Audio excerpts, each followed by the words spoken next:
ಪರಮ ಪೂಜ್ಯ ಬಸವಾನಂದ ಅಪ್ಪಾಜಿಯವರಲ್ಲಿ ಪ್ರಣಮಟ್ಟು ಮತ್ತು ವೇದಿಕೆಯ ಮೇಲೆ ಆಸೀನರಾಗಿರುವಂಥ ಶ್ರೀ ನಿಂಗಪ್ಪ ಬಸಪ್ಪ ಪೂಜಾರಿ ಪ್ರಗತಿಪರ ರೈತರು ಮತ್ತು ರಾಜಕೀಯ ಧುರೀಣರು ಹೌದು, ಹಾಗೂ ಸಿದ್ಧಲಿಂಗನ ಕಂಡೋಳಿಯವರು ಮತ್ತು ತಾಯರಾದಂತಹ ಡಾಕ್ಟರ್ ಅನ್ನಪೂರ್ಣ ಹಿಳ್ಳಿಂಗನವರ ಪ್ರಸೂತಿ ತಜ್ಞರು ಮತ್ತು ಬಯಲು ಬಸವಣ್ಣನ ಧಾರವಾಡದ ಅವರು ಒಳ್ಳೆಯ ಪ್ರಸೂತಿ ತಜ್ಞರು ಅಲ್ಲದೆ ಇಲ್ಲಿವರೆಗೆ ನಮಗೆ ಅಲ್ಲಮ ಪ್ರಭುವಿನ ಬಗ್ಗೆ ಸವಿಸ್ತರವಾಗಿ ಉಪನ್ಯಾಸ ನೀಡಿದಂಥ ನಮ್ಮ ಡಾಕ್ಟರ್ ಶ್ಯಾಮ್ ಸುಂದರ್ ನಿರಗುಂದಿ ನಿವೃತ್ತ ಪ್ರಾಧ್ಯಾಪಕರು ಭಾಳ ಚೆನ್ನಾಗಿ ತಿಳಿಸಿಕೊಟ್ಟಿದ್ದಾರೆ ಅವರು, ಹಾಗೂ ಮತ್ತು ದಾಸೋಹಿಗಳಾದಂಥ ರಾಜು ಅನ್ಯನವರು ಮತ್ತು ಕಮಲಮ್ಮ ಹಂಸಿಯವರು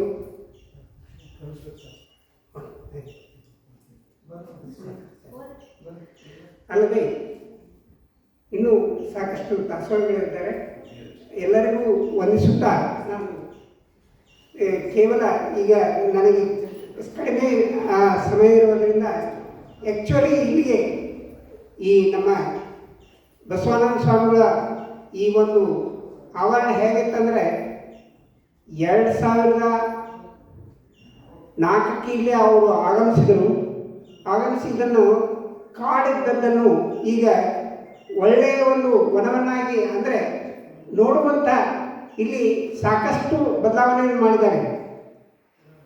ಗೋಶಾಲೆ ಮತ್ತು ಸಾವಯವ ಕೃಷಿ ಬಗ್ಗೆ ಭಾಳ ಮತ್ತು ನೈಸರ್ಗಿಕ ಕೃಷಿ ಬಗ್ಗೆ ಜನರಿಗೆ ತಿಳುವಳಿಕೆ ಕೊಡುವಂಥ ಒಂದು ರೀತಿಯಲ್ಲಿ ತೋಟವನ್ನು ನಿರ್ವಹಿಸಿದ್ದಾರೆ. ಅಲ್ಲದೆ ಬಯೋಡೈಜೆಸ್ಟರ್ ಅಂದರೆ ಈ ನಮ್ಮ ಏನೇ ಹಾಕಿ ನೀವು ಅದರಲ್ಲಿ ಸತ್ತ ಪ್ರಾಣಿಗಳನ್ನ ಹಾಕಿದರೂ ಕೂಡ ಅದು ಕರಗಿ ನಿಮಗೆ ಒಳ್ಳೆಯ ಸಾವಯವ ಗೊಬ್ಬರ ಕೊಡುವಂಥ ಸಾವಯವ ರಸಾಯನ ಗೊಬ್ಬರ ಕೊಡುವಂಥ ಒಂದು ಪದ್ಧತಿಯನ್ನು ಅಳವಡಿಸಿದ್ದಾರೆ. ಅಲ್ಲದೆ ಎರೆಹುಳದ ಗೊಬ್ಬರದ ಈ ಥರ ಸಾಕಷ್ಟು ಇಲ್ಲಿ ಬದಲಾವಣೆ ತಂದಿದ್ದಾರೆ.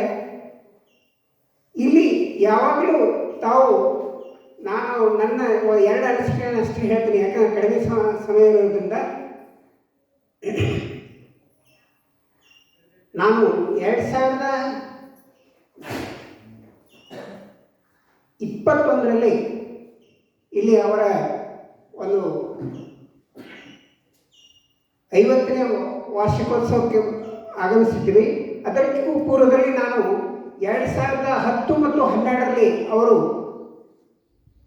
ಆರೋಗ್ಯ ಮತ್ತು ಆಧ್ಯಾತ್ಮದ ಬಗ್ಗೆ ಪ್ರವಚನ ನಮ್ಮ ಧಾರವಾಡ RLS ಮತ್ತು ಲಾ ಕಾಲೇಜಿನಲ್ಲಿ ಗ್ರೌಂಡ್ನಲ್ಲಿ ತಮ್ಮ ಪ್ರವಚನ ನೀಡಿದರು.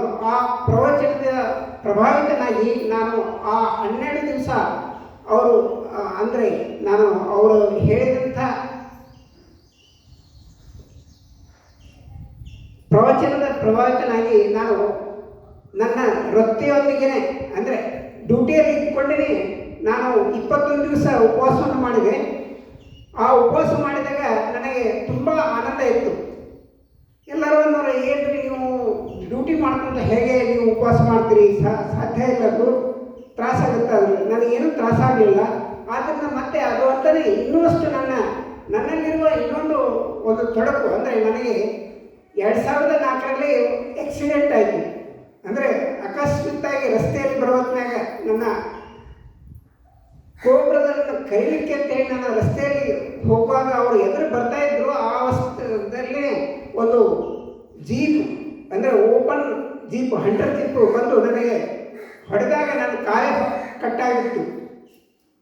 ಮೊಣಕಾಲಿಂದ ಕೆಳಗಡೆ ಫಿದಿಯಾಂಟಿಗೆ ಪೂರ್ತಿ ಕಟ್ಟಾಗಿ ಹೊರಬಿದ್ದಿತ್ತು. ಆ ದೃಷ್ಟಿಯಿಂದ ನನಗೆ ಅದನ್ನು ಉಪಚಾರ ತಗೊಂಡಾಗ ಅದು ಸಾಕಷ್ಟು ನನಗೆ ಚಿಕಿತ್ಸೆ ಆಯಿತು. ಆದರೂ ಕೂಡ ಅದರಿಂದ ನನಗೆ ಸೈಡ್ ಅಂದರೆ ರೋಗಗಳು ಅಂದರೆ ಟ್ಯಾಬ್ಲೆಟ್ಸ್ ಪ್ರಭಾವದಿಂದ ನನಗೆ ಅಡ್ಡ ಸೈಡ್ ಎಫೆಕ್ಟ್ಸ್ ಅಂತೀವಲ್ಲ ಆ ಥರ ನನಗೆ ಸಂಧಿವಾತ ಬಂತು. ಆ ಸಂಧಿವಾತನ ಹೇಗೆ ನಿವಾರಿಸಬೇಕು ಅಂತ ಹೇಳಿ ನಾನು ಅಪ್ಪಾಜಿಯವರಿಗೆ ಬಂದು ಕೇಳಿಕೊಂಡಾಗ ನೀವು ಬಂದು ಇಲ್ಲಿ ಒಂದು 10 ದಿವಸ ಇರಬೇಕು ಅಂದರು. ನಾನು ಆಯಿತು ಅಪ್ಪಾಜಿ ಅಂತೇಳಿ ಅವರು ಒಂದು ಮಾರ್ಗದರ್ಶನದಲ್ಲಿ ಇಲ್ಲಿ ಒಂದು 15 ದಿವಸ ಇದ್ದು ನಾನು ಉಪವಾಸ ಮಾಡಿದೆ. ಅವಾಗ ನನ್ನ ತೂಕ ಕೂಡ 71 ಇದ್ದದ್ದು 65 ಆಯಿತು. ಮತ್ತು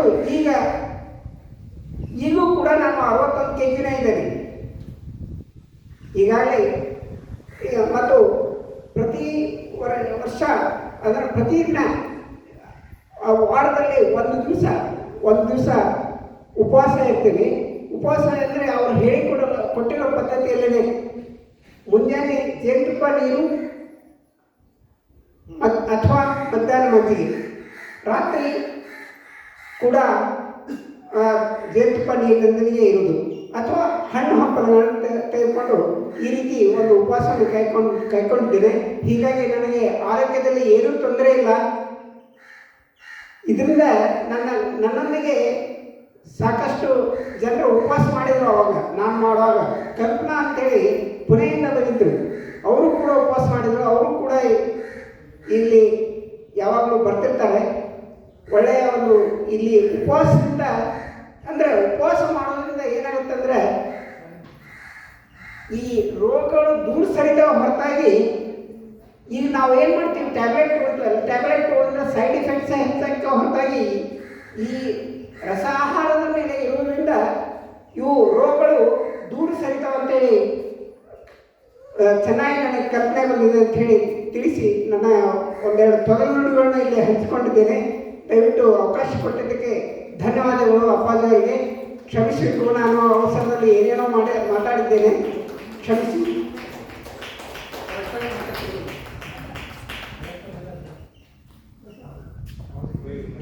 ಈಗ